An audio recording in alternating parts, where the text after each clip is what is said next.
پاک جب بیان کرتے منبر سے تو وقت کا جو تخت تھا وہ بھی ہلنے لگ جاتا تھا.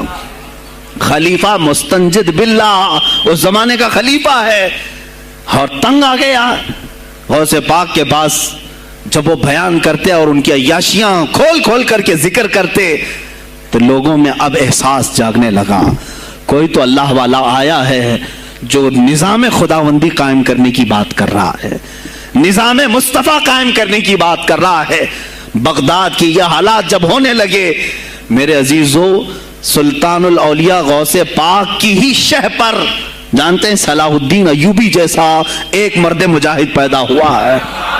یہ آپ کی تحریک تھی, غوث پاک کی تحریک تھی کہ جب بازنطینی عیسائیوں سے آپ نے اپنی پوری امت کو آگاہ کیا کہ تم سو رہے ہو, تم اپنی عیاشیوں میں ہو, تم اپنے نشے میں ہو, تمہارا دشمن تاک میں لگا ہے, گھات لگا کر کے بیٹھا ہے.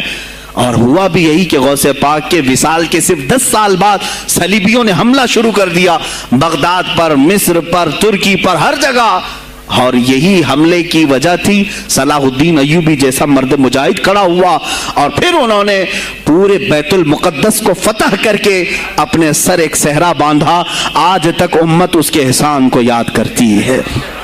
میرے عزیزو, غوث پاک کے زمانے کے ہیں صلاح الدین ایوبی. اتنا ہی نہیں, آپ ہی کی تحریک تھی, غوث پاک کی تحریک تھی کہ تم جوانوں کو تیار کرو, تمہاری زندگی عیاشی کے لیے نہیں, اللہ کا نظام قائم کرنے کے لیے ہے. تم اللہ کا نظام قائم کرنے کے لیے آئے ہو دنیا میں, کیونکہ اللہ نے تمہیں خلیفۃ اللہ کہا ہے. اللہ کے تم خلیفہ ہو, تم نائب ہو اللہ کے. تم یہاں پر اپنی موج مستی کے لیے نہیں آئے. اب اس زمین پر بات ہوگی تو صرف میرے مولا کی ہوگی, اس زمین پر بات ہوگی میرے مصطفیٰ کی ہوگی. یہ سیدنا عبد القادر جیلانی کا اعلان تھا. ہے کوئی آج پیران اسلام وہ اعلان کریں کہ آج اس زمین پر صرف ہم ناموس رسالت کی بات کریں گے؟ کون ہے؟ کیوں بیٹھے ہو؟ غوث پاک سے اگر تمہاری ادنا سی نسبت ہے تو پھر تمہیں اپنے جوانوں کو, اپنے مریدوں کو یہ سکھانا ہوگا کہ موٹے موٹے نذرانے دینے سے نہیں چلے گا, اپنی گردنیں حضور کو پیش کرنے کے لیے تیار کرو. تم تیار ہو جاؤ اپنا خون اور اپنی گردن بارگاہ مصطفیٰ میں دینے کے لیے. یہ آج تربیت دو, ورنہ پھر دشمن تمہیں کچا چبانے کے لیے تیار ہے, کچا چھبانے کے لیے تیار. عزیزان گرامی, میں غوث پاک کی تحریک آپ کو بتا دوں کون سی تحریک تھی. وہ صلاح الدین ایوبی جو بیت المقدس فتح کیا, یہ غوث پاک کی تحریک ہے. اور پھر چند سالوں کے بعد پورے عالم اسلام میں جو خلافت عثمانیہ قائم ہوئی, غازی ارطغرل جو آئے, یہ تحریک بھی غوث اعظم کی پیدا کی ہوئی تھی.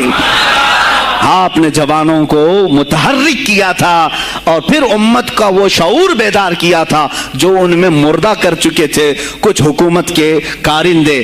میں سمجھتا ہوں اس وقت جتنے خلفاء بیٹھے ہوئے تھے خلافتوں پر, تخت پر, جو نام کے مسلمان تھے, یا اس کو ہماری زبان میں سمجھ لیں, وہ سب کانگریس کے تھے جو منافق تھے, یعنی دکھتے تھے بس, لیکن اندر سے سب نفاق ہوتا تھا, نفاق ہوتا تھا. ہاں میں صاف کہوں گا, بغداد میں بھی کانگریس کا خلیفہ رہا ہوگا, مصر میں بھی اور ترکی میں بھی اور نیشاپور میں بھی, اس لیے کہ مسلمانوں کے خون چوس کر کے تخت پر بیٹھ تو جاتے لیکن پوری زندگی گزر جاتی, میرے مصطفیٰ کا نام تک نہیں لیتے تھے. ان کو بٹھاتے تھے مسلمان. آج آپ بھی تو یہی کر رہے ہیں, یہی کر رہے ہیں. ہم اپنا اپنا سمجھ کر کے جن کو اوپر تک بٹھاتے ہیں, پوری زندگی چھان مار کر کے دیکھ لو کب یہ نظام قرآن کی کبھی بات کیا ہے؟ کبھی میرے مصطفیٰ پر آنے والی آنچ کے لیے کھڑا ہوا ہے؟ کوئی نہیں کھڑا ہونے والا ہے. ان کے سفید کرتے اور ان کے سفید پاجامے سب کفن بن کر رہ جائیں گے اور کچھ بھی نہیں ہوگا. عزیزان گرامی وقار, آپ کو سرکار بغداد رضی اللہ تعالیٰ عنہ کی تحریک میں بتاؤں, ترکی سے نکلنے والی خلافت عثمانیہ غوث اعظم کی پیدا کی ہوئی تحریک تھی. اتنا ہی نہیں, آپ کے آخری زمانے میں سرکار خواجہ غریب نواز معین الدین چشتی رضی اللہ تعالیٰ عنہ کی ملاقات بغداد میں ہوئی.